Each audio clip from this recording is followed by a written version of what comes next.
Agusta Westland मामले में हिंदुस्तान को बड़ी कामयाबी मिली है। NC sir doctor Farooq Abdullah ने अगस्ता वेस्टलैंड मामले पर सवाल पूछे जाने पर इस ताल्लुक से कुछ भी बोलने से इनकार किया। को दुबई से वापस लाया गया है, जो डील हुई थी जो हेलीकॉप्टर्स की, अगस्ता वेस्टलैंड के बारे में क्या कहना चाहेंगे?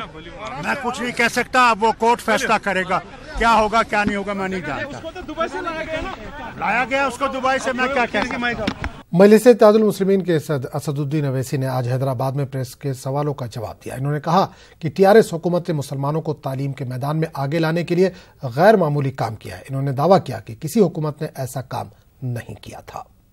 मुस्लिम कम्युनिटी में ये एक रियलाइजेशन है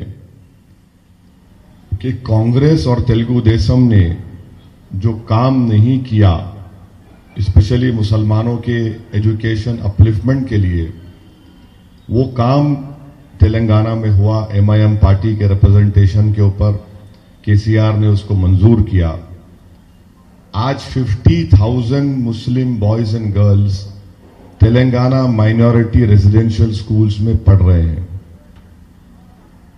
बच्चियों का स्कूल और हॉस्टल अलग, बच्चों का हॉस्टल स्कूल अलग। एक एक बच्चे के ऊपर 1,20,000 का खर्चा गवर्नमेंट कर रही है।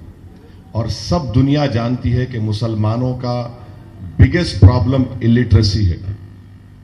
वो काम हो रहा है।